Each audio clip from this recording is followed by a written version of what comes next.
आज आपण एका वेगळ्या पद्धतीचा चाट बनवणार आहोत. बिस्किटापासून हा चाट बनवणार आहोत.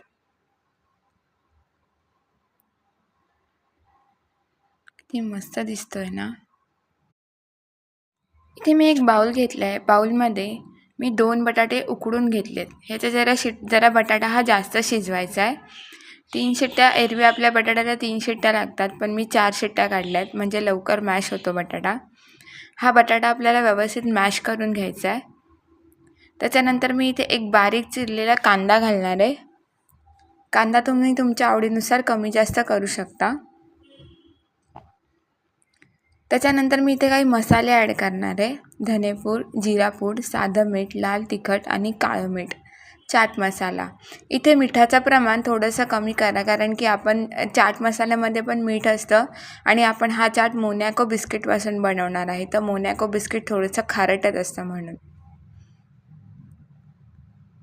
2 हिरव्या मिरच्या मी बारीक चिरून घेतल्या आहेत आणि कोथिंबीरसुद्धा बारीक चिरून घेतली आहे. व्हिडिओला लाईक नक्की करा. चॅनलला सुद्धा सबस्क्राईब करत जा.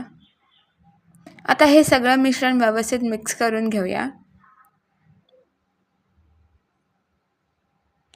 तुम्हाला जर या स्टेजला दही घालायचं असेल तर तुम्ही घालू शकता. मी या स्टेजला दही नाही घातलंय. लिंबूसुद्धा तुम्ही पिळू शकता. या पद्धतीने आपलं मिश्रण तयार होतं. आता आपण हे सर्व करायला घेऊया. प्लेटमध्ये मी बिस्किट्स लावून घेते पहिले. मी मोनॅको बिस्किट घेतले. तुम्ही दुसरे कुठलेही घेऊ शकता जे थोडेसे खारट असतात असे. आता आपण जे बटाट्याचं मिश्रण तयार करून घेतलं होतं ते घालणार आहे मी.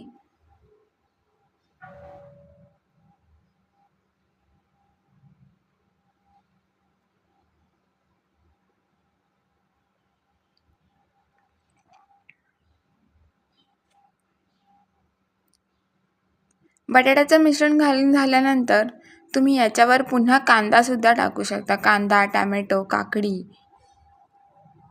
हे मिश्रण व्यवस्थित सेट करून झाल्यानंतर याच्यावर मी आता पुदिन्याची चटणी घालणार आहे.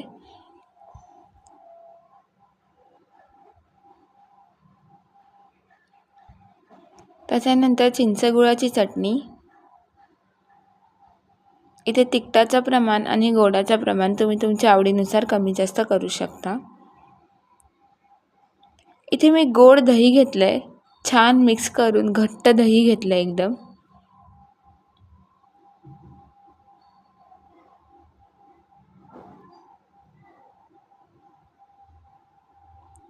ते मस्त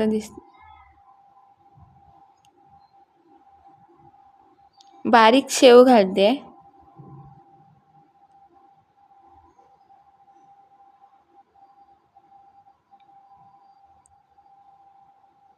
आणि बारीक चिरलेली कोथिंबीर.